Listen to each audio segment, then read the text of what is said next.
ધોરણ 11 સાયન્સના વિદ્યાર્થીઓને મારા આજના જય સ્વામિનારાયણ. કાલે આપણે ગણ ચેપ્ટરમાં એન, ઝેડ, ક્યુ અને આર વિશે આપણે ચર્ચા કરેલી. આજે આપણે ગણની આગળની થિયરી વિશે અભ્યાસ કરવાનો છે. તો સૌપ્રથમ છે કે નો સભ્ય છે એટલે કે એને અંગ્રેજીમાં કહેવાય બિલોંગ્સ ટુ, અને એનો સંકેત આ રીતે દર્શાવવાનો છે. ગુજરાતીનો નવડો છે.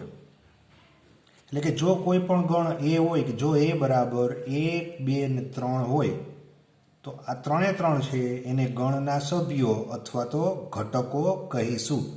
અને એને સંકેતમાં કઈ રીતે દર્શાવાય કે 1 છે ગણ એનો સભ્ય છે તો એ બિલોંગ્સ ટુ એ, એટલે એને આપણે કહી શકાય કે 1 છે એ એનો ઘટક છે અથવા તો 1 છે એ એનો સભ્ય છે.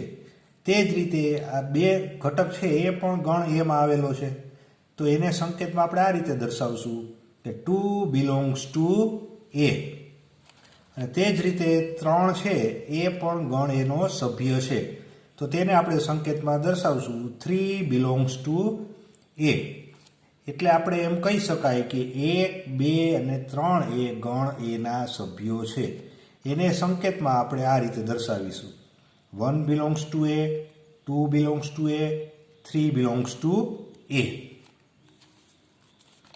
ત્યાર પછી છે કે નો સભ્ય નથી એટલે એને અંગ્રેજીમાં કહેવાય does not belong to, અને એનો સંકેત છે આ રીતે નવડો કરી એના ઉપર લીટો કરવાનો ત્રાસો, એટલે આ થયું does not belong to.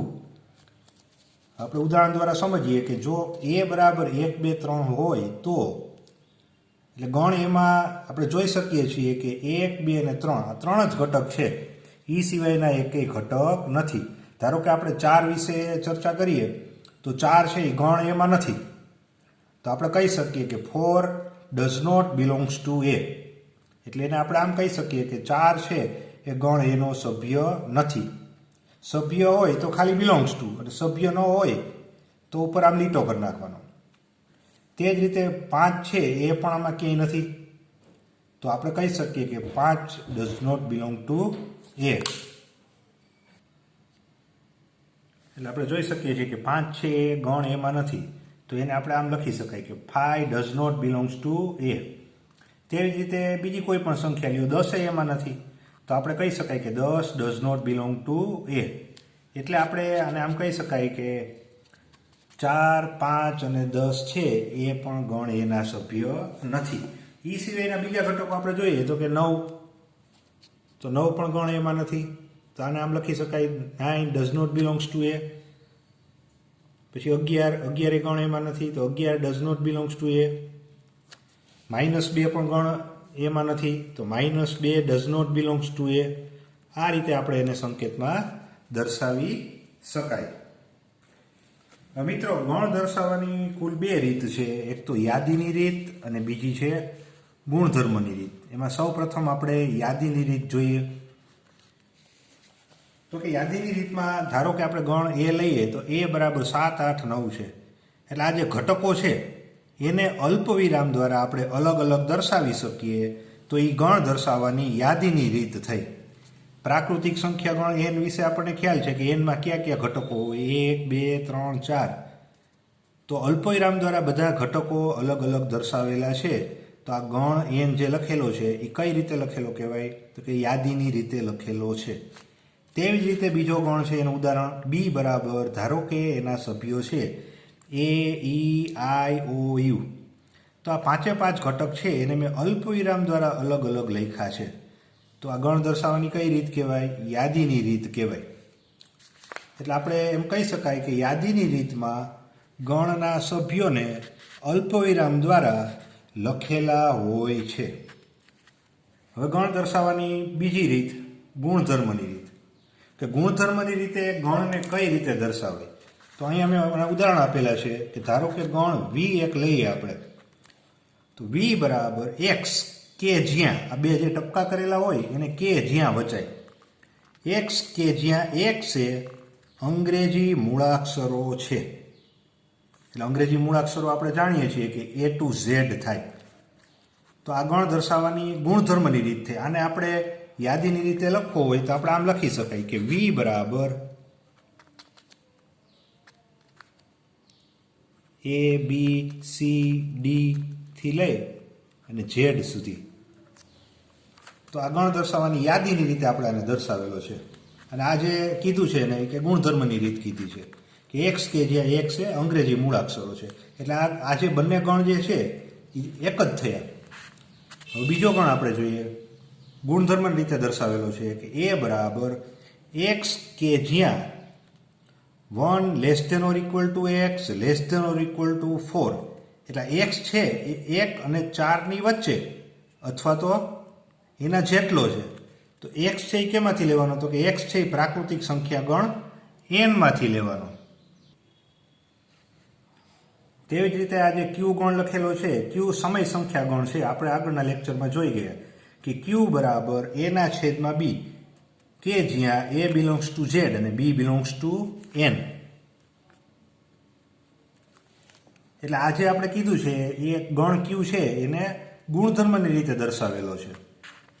ત્યાર પછીનો એક ગણ જોઈએ, ગુણધર્મની રીતે દર્શાવેલો છે સી બરાબર ઝેડ કે જ્યાં ઝેડ એ અયુગ્મ પ્રાકૃતિક સંખ્યા છે. તો આ ચારે ચાર ગણ આપણે દર્શાવેલા છે એ થશે ગુણધર્મની રીત. ગુણધર્મની રીતે આ ચારેય ગણને આપણે દર્શાવેલા છે. આપણે જોઈએ કે અહીંયા એક ગણ આપેલો છે, ગુણધર્મની રીતે આપેલો છે એ બરાબર એક્સ કે જ્યાં, આમ ઓબ્લિક જે સંકેત કરેલો હોય તો એ પણ કે જ્યાં દર્શાવે છે. બે ટપકા કરેલા હોય અથવા તો ઓબ્લિક કરેલો હોય તો એ પણ કે જ્યાં દર્શાવે છે કે એક્સ છે એ શું છે. આ એક્સ છે એ શું છે? તો કે 1 less than or equal to x less than or equal to 4. એટલે એક્સની કિંમત 1 અને 4ની વચ્ચે અથવા તો એના જેટલી છે. આ ઇક્વલ ટુ દર્શાવેલા છે. અને એક્સ છે એ કેમાંથી લેવાનો? તો એક્સ છે એ પ્રાકૃતિક સંખ્યા ગણ એનમાંથી લેવાનો. તો આ જે ગણ આપેલો છે એને એ ગુણધર્મની રીતે આપેલો છે, તેમને યાદીની રીતે આપણે લખીએ તો કઈ રીતે લખી શકાય? તો કે યાદીની રીતે આ રીતે લખી શકાય કે ગણ એ બરાબર એક્સ ની કિંમત એવી કે 1 અને 4 જેટલી અથવા તો એની વચ્ચે, પણ એક્સ છે એ એનમાંથી લેવાનો છે.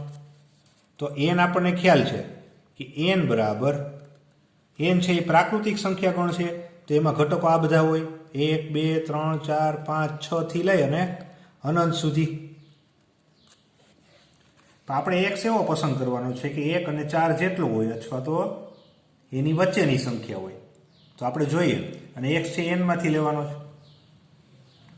તો એવી કઈ સંખ્યા મળે આપણને? 1 છે તો એક્સ બરાબર 1 પણ શક્ય છે. એક્સ બરાબર 2 લઈએ તો 2 પણ 1 અને 4 ની વચ્ચે આવી જાય છે. એક્સ બરાબર 3 લઈએ તો 3 પણ 1 અને 4 ની વચ્ચે આવી જાય છે. અને એક્સ બરાબર 4 લઈએ આપણે તો એક્સ ઇક્વલ ટુ 4 છે. અહીંયા 5 6 7 8 આપણે લઈ શકાય નહીં, કારણ કે એક્સની કિંમત આપણને 1 અને 4 જેટલી અથવા તો એની વચ્ચે જ લેવાની કીધી છે. એટલે ગણ એ જે ગુણધર્મ રીતે આપેલો છે એને યાદીની રીતે આ રીતે લખી શકાય.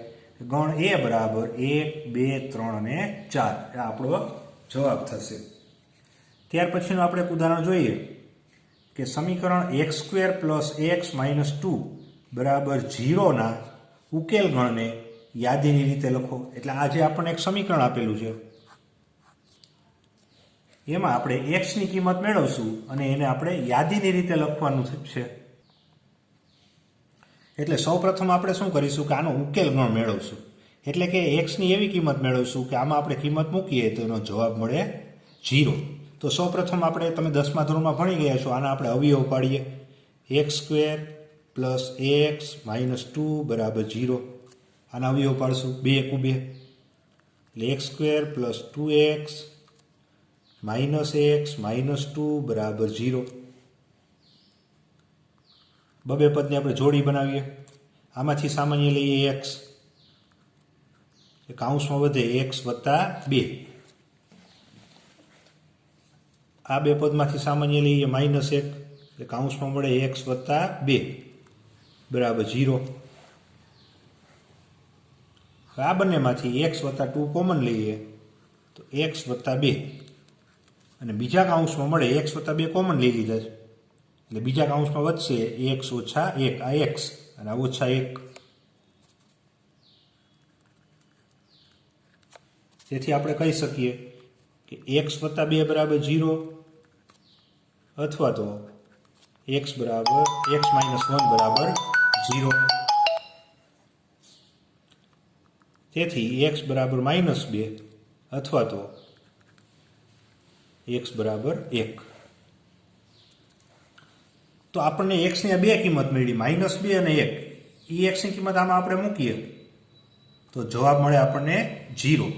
એટલે આપણને એક્સની બે કિંમત મળી 1 અને -2. એને આપણે યાદીની રીતે લખીએ તો આપણે કોઈ પણ ગણનું નામ આપી દઈએ કે ધારો કે એ બરાબર એક્સની જે કિંમત મળી આ ગણમાં આપણે મૂકી દઈએ અને યાદીની રીતે લખવાના છે. એટલે આપણને ખ્યાલ છે કે યાદીની રીતમાં ઘટકોને અલ્પવિરામ દ્વારા અલગ અલગ લખવાના હોય. તો ગણ એના સભ્યો થશે આ એક્સની જે કિંમત મળી તે -2 અને 1. તો આ સમીકરણ છે એના ઉકેલ ગણ, આ એનો ઉકેલ કહેવાય. -2 અને 1 એને આપણે યાદીની રીતે લખ્યો એટલે આ રીતે દર્શાવી શકાય એ બરાબર -2 અને 1.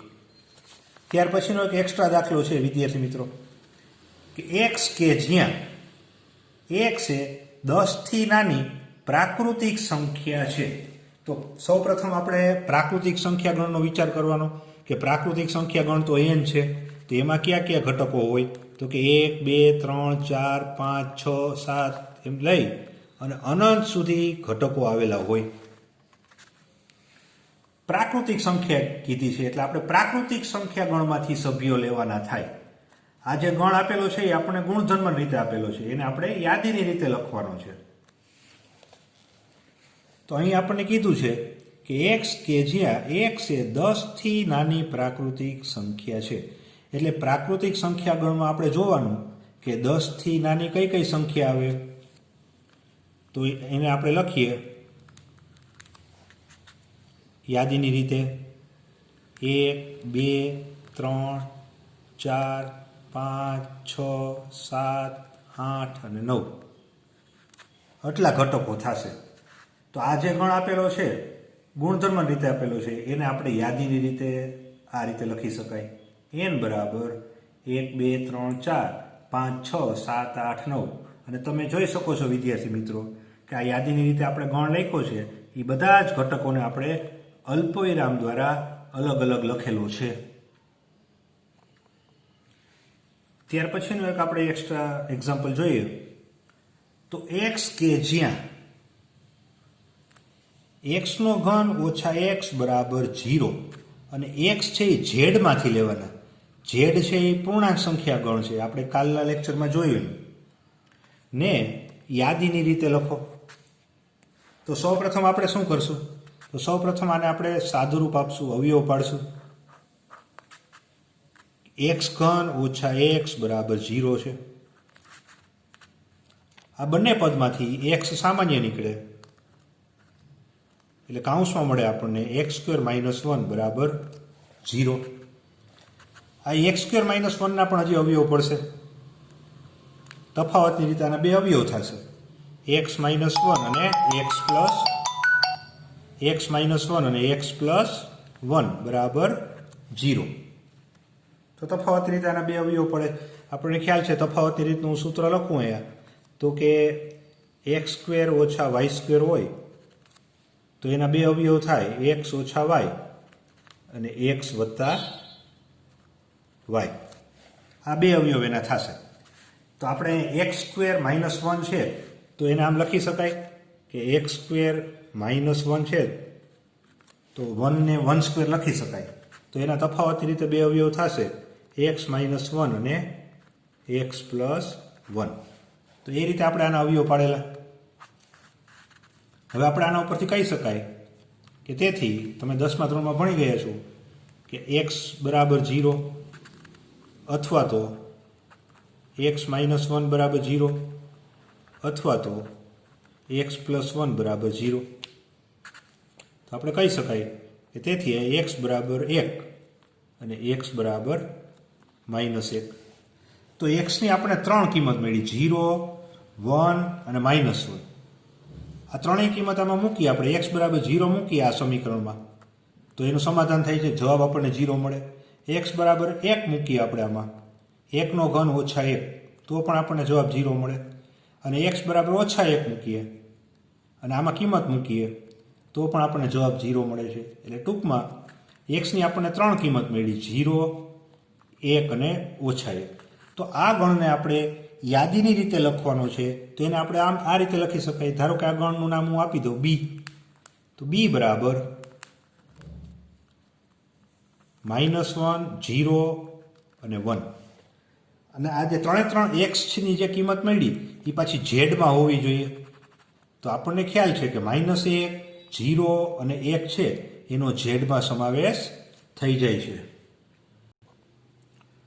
વિદ્યાર્થી મિત્રો, ફરી પાછા આજે આપણે જે થિયરી ચલાવી એના ઉપર એક નજર નાખી લઈએ કે નો સભ્ય છે એને અંગ્રેજીમાં કહેવાય બિલોંગ્સ ટુ. અને આ રીતે એને દર્શાવવાનો, ગુજરાતીમાં નવડો. કે જો એ બરાબર 1, 2, 3 હોય એટલે 1, 2 અને 3 છે એ ગણ એના સભ્યો છે અથવા તો એને ઘટકો પણ કહેવાય. તો એને સંકેતમાં આ રીતે દર્શાવી શકાય, 1 belongs to A, 2 belongs to A અને 3 બિલોંગ્સ ટુ એ. એટલે એમ કહી શકાય કે 1, 2 અને 3 એ ગણ એના સભ્યો છે. નો સભ્ય નથી એટલે એને અંગ્રેજીમાં કહેવાય કે ડઝ નોટ બિલોંગ ટુ. અને એને સંકેતમાં આપણે આ રીતે દર્શાવાય કે ગુજરાતીનો નવડો કરીને આમ ઉપર લીટો.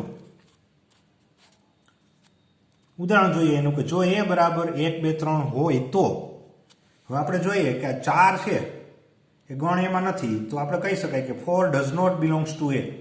એટલે આપણે એને એમ વાંચી શકાય કે 4 છે એ ગણ એનો સભ્ય નથી. તેવી જ રીતે 5 છે એ પણ આમાં નથી એટલે 5 છે એ પણ ગણ એનો સભ્ય નથી. 10 છે એ પણ ગણ એમાં નથી તો એને આપણે આમ લખી શકાય કે 10 ડઝ નોટ બિલોંગ ટુ એ. તે જ રીતે 9, 11 એ પણ ગણ એમાં નથી. એટલે એમ કહી શકાય કે 4, 5, 10 એ ગણ એના સભ્ય નથી. ત્યાર પછી ગણ દર્શાવવાની રીત. ગણ દર્શાવવાની કુલ 2 રીત છે, એક તો યાદીની રીત અને બીજી છે ગુણધર્મની રીત. તો યાદીની રીતને ગણને આ રીતે દર્શાવી શકાય કે એના સભ્યો લખેલા હોય એને અલ્પવિરામ દ્વારા અલગ અલગ દર્શાવવાના, 7, 8, 9. આ એ, એન, બી અને સી આ 4 ગણ લખેલા છે એને બધા ઘટકો છે એ અલ્પવિરામ દ્વારા અલગ અલગ લખેલા છે. તો આ ગણ દર્શાવવાની યાદીની રીત થઈ. તો યાદીની રીતમાં ગણના બધા જ સભ્યો છે એ અલ્પવિરામ દ્વારા લખેલા હોય છે. ત્યાર પછી જોઈએ આપણે ગુણધર્મની રીત. તો ગુણધર્મની રીતનું એક ઉદાહરણ જોઈએ કે ધારો કે એક ગણ વી છે તો વી બરાબર એક્સ કે જ્યાં એક્સ એ અંગ્રેજી મૂળાક્ષરો છે. તો આ ગણ દર્શાવવાની ગુણધર્મની રીત થઈ. આ જ ગણ છે એને મારે યાદીની રીતે લખવો હોય તો આ રીતે પણ લખી શકાય કે એક્સ એ અંગ્રેજી મૂળાક્ષરો છે. અંગ્રેજી મૂળાક્ષરો આપણે જાણીએ છીએ કે આ બધા થાય એ, બી, સી, ડી થી લઈ અને ઝેડ સુધી. તો આ બધા જ અંગ્રેજી મૂળાક્ષરો લખેલા છે મેં એ અલ્પવિરામ દ્વારા અલગ અલગ લખેલા છે બધા જ ઘટકો. તો આ ગણ છે, ગણ દર્શાવવાની કઈ રીત થઈ? આ યાદીની રીતે દર્શાવેલો છે. અને આ જ ગણ છે વી એને અહીંયા આપણે ગુણધર્મ રીતે દર્શાવેલો છે.